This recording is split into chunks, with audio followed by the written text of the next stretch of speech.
Hello, welcome back to my channel. My name is Ruby, this is Ruby Red, and today we're going to talk about books for people who love books.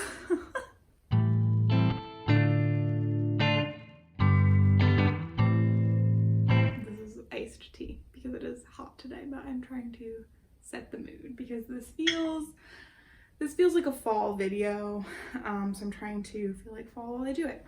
I've seen a bunch of different versions of this things I love in books video, and so I guess I'm gonna do that, but I think this is gonna be kind of a series.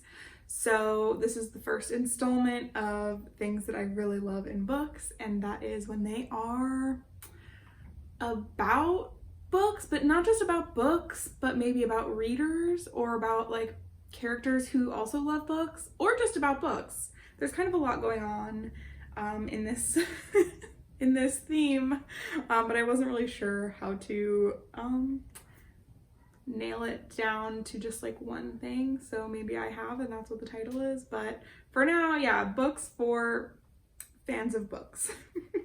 I have 6 books I'm going to talk about today, and they're all books that I really love, so hopefully somebody will find something to love here also, if you like this kind of book. Okay, we're going to start with the like most blatant and then move towards the more like abstract. So the first one is The Library Book by Susan Orlean. I've talked about this in my first ever booktube video so many months ago. This book is about the huge fire that burned in the central Los Angeles Public Library in the 80s, and it's about the consequences of the fire, the actual mechanics of the fire, like how did it burn so much so fast, and also who might have started it, or might it have been an accident, or but it also gets into library history, and there's stuff about book restoration because so much of the collection was severely damaged by water, fire, smoke, that they were not going to be able to replace all of those books. So there was a huge effort in, fixing the books, something that I love to think about. Like, of course, we're not going to abandon the books, we're going to save them, So I love that aspect. I just loved learning about libraries. I was sort of set off on a journey to like get really interested in libraries and book collections, I guess, when I read this book. So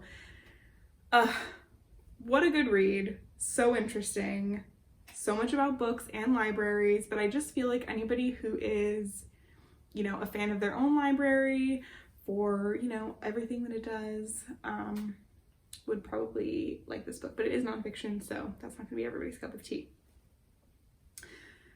With that said, let's move on to the next book, also tangentially related to libraries because it was written by a librarian, but that is Dear Fahrenheit 451.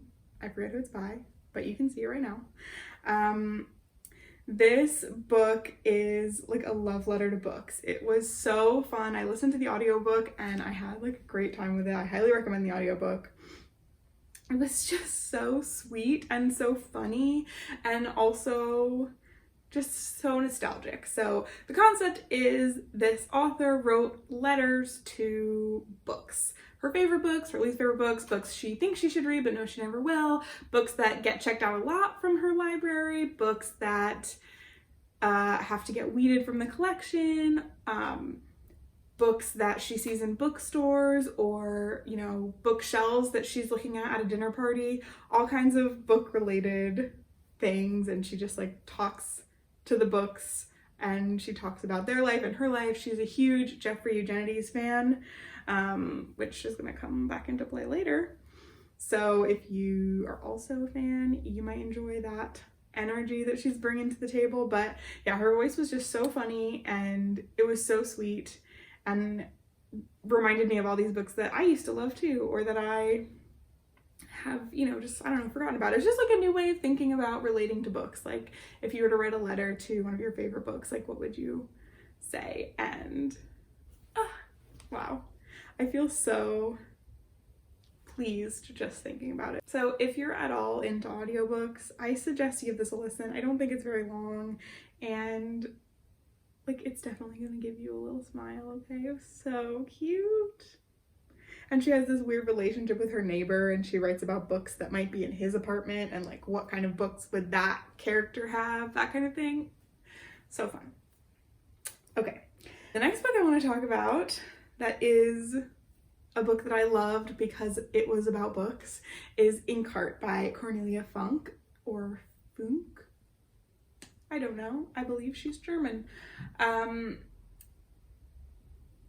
this is a middle grade book, and I read it, you know, years and years ago, but it stayed with me, and it has some elements that I am always thinking about, or that I'm always thinking about. The concept, or also known as the plot, is that it's about a girl, Maggie, and her dad, Mo. They live in like the countryside in, I think, Italy, northern Italy maybe. And her dad is a book restorer. So he binds books or he restores damaged old books. And he also has this hidden talent where he can, by reading aloud, read people into or out of books. So by reading aloud a book, he is able to either send someone in or pull someone out. And he's not super in control of it, and I think that's how she lost her mother at a very young age, and her father never reads aloud, and it's this whole thing. But the two of them, their whole relationship is built around loving books. Their house, every time it's described, is like so packed full of books. And then they go to visit Maggie's great aunt Eleanor, who is a book collector, and her dad is working on restoring some of her books, but she's all these collections and like libraries and books, just like everywhere. And I loved that whole thing. And as a kid, I was like, that's literally my dream. I want to restore books and just be surrounded by books and talking about books all the time. Like best case scenario right there. So yeah, that book was definitely, it hit home for me as a youth. And I think about it to this day. So if you're looking for a lighthearted, cute little middle grade to lift your spirits, that's a great one. And it's really good. The movie was not that good. And even the sequel, I think, was not very good. But yeah, I think I probably read Inkheart like 4 or 5 times. And I used to make my parents, like we would all listen to it. We would get the audiobook on CDs from the library, and on road trips we would listen to it. We all loved Inkheart. Wow. Books are so powerful, you know? Just like the memories that I'm being flooded with right now just thinking about this book. I love literature. Wow. Okay. Now we're gonna move into some more abstract, bookish books. All right, next I want to talk about Jeffrey Eugenides for a second. I think that Middlesex is one of my favorite books of all time, but that's not what we're here for. Today, we're here for The Marriage Plot. Now, granted, I only think about this book after having already thought about Middlesex, but like Middlesex was so good that this is still an excellent book, and I don't mean any disrespect to The Marriage Plot, that it is like second in my Jeffrey Eugenides ranking. Okay? Okay. So The Marriage Plot is dark academia? It is academia. I think it's a college in New England somewhere, I think in Massachusetts. And it's kind of dark. It's not like too dark, but it's kind of dark. The Marriage Plot is about this girl, Madeline, who is doing her like thesis project about the marriage plot concept in classic literature, like Jane Austen, George Eliot style, I think, where like the marriage is the end game, is the goal.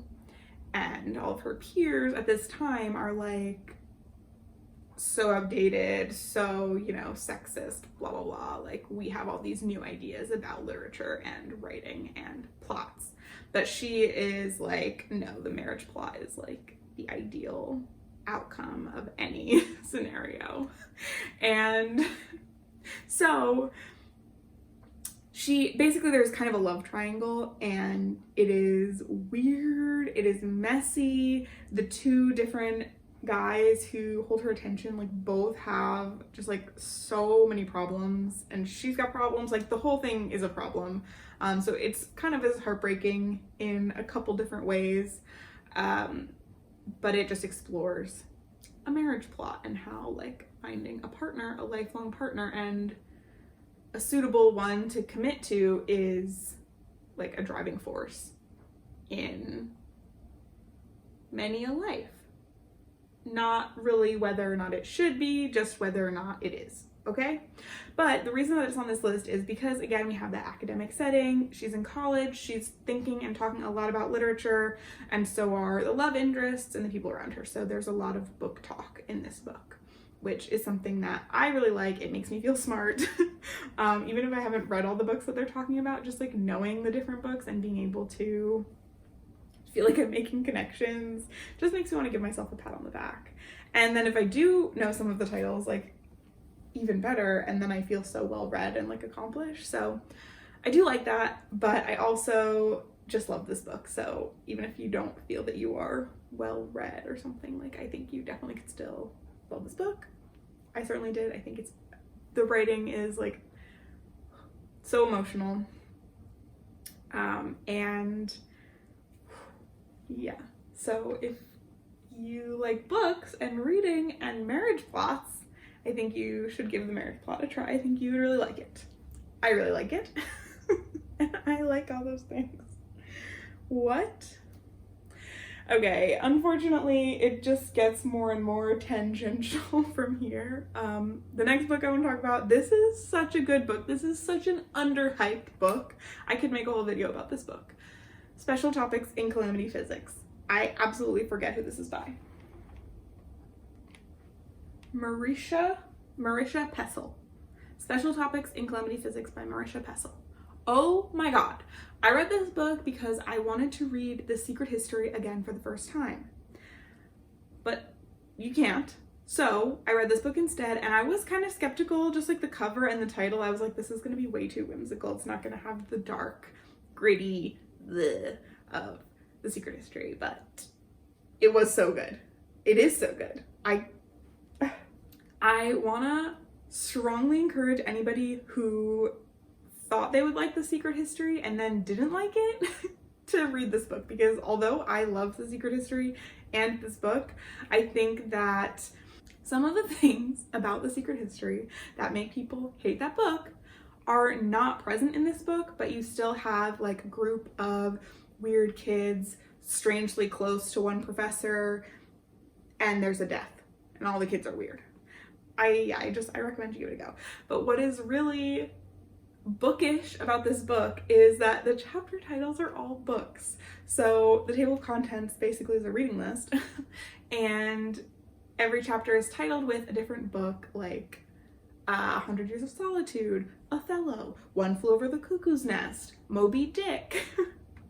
And that title, no, the book that is the title of the chapter has something to do with the chapter, like plot-wise or like theme-wise, like there's a connection to be made. So when you're reading it and you get to the new chapter and it's like a movable feast, then that chapter, I think, is going to be a dinner party, okay?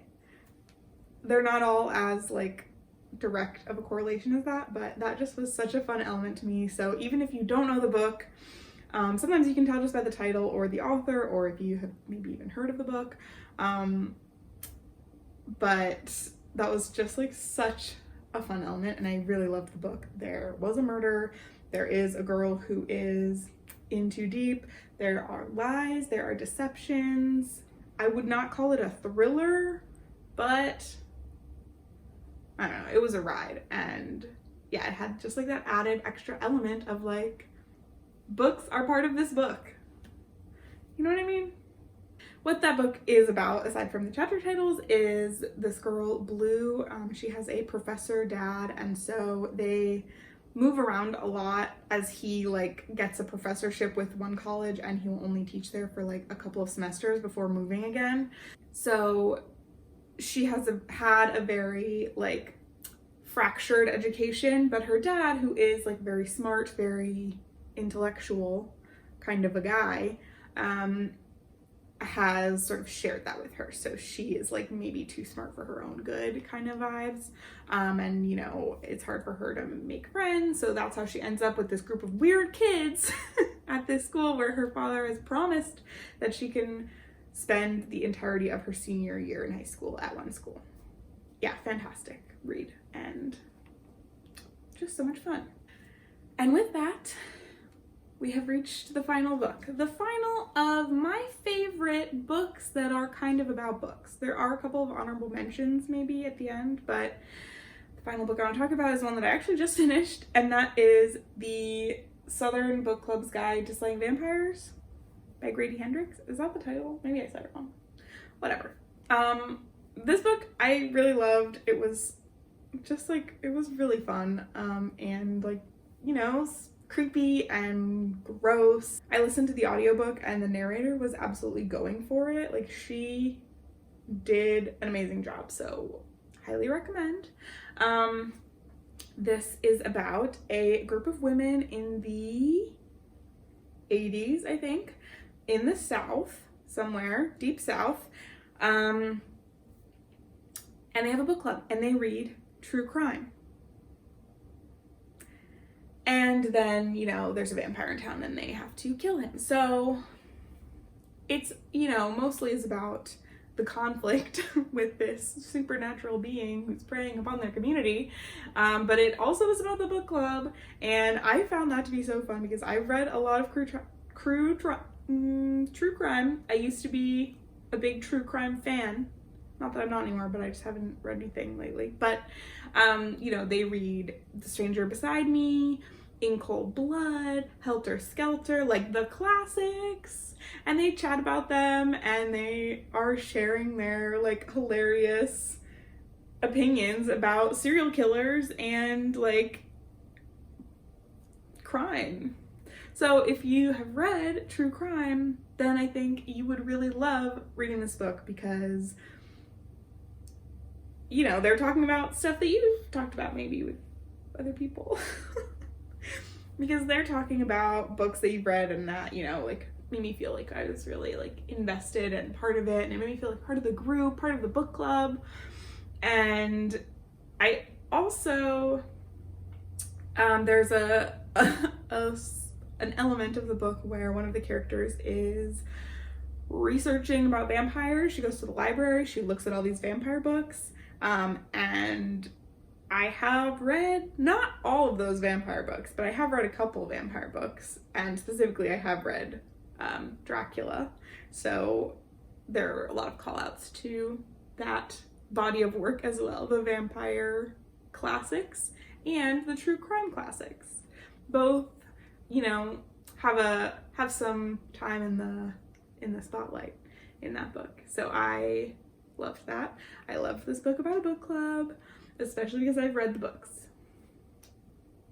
Those are 6 books that are, I think, especially beloved, or have the possibility of being especially beloved by readers and book lovers. So I really hope that you have been convinced to check one of them out. I will just say some honorable mentions here. Mr. Penumbra's 24-Hour Bookstore. That's about a bookstore, and I love that book, but when I was making notes for this video, I actually couldn't remember a thing about that. So then I was like, well, I guess it's not really a favorite if I can barely remember it. So that's not on this list. I also feel like Patti Smith's Just Kids and M-Train both drop a lot of literary names, so those are also bookish books that I really liked, but not as much of the books. Not that I didn't like them as much, because I loved them. So that brings us to the end of this video. I hope that one of these books has caught your fancy, and I really hope that you will leave in the comments below some other bookish books for me to check out. I know there are a lot of really popular library books going on right now, going around, the Midnight Library and like the Starless Sea and the Reading List or something. Like, I've seen so many titles that are about books like set in libraries, etc. So definitely I'm open to reading some of those. I just haven't read very many. That's why those books are on this list, because I haven't read them. But especially if you have any books that you have loved that feel like tangentially bookish, the way that some of these are, I would love to read them also. So I hope to see some goodies in the comments. And I will potentially be making more of these kinds of things I love in books. Well, book talk. Book talk, not book talk. Okay, I have to be done now. Thank you so much for stopping by and watching this video. I appreciate it, and I will see you back here next week for another one.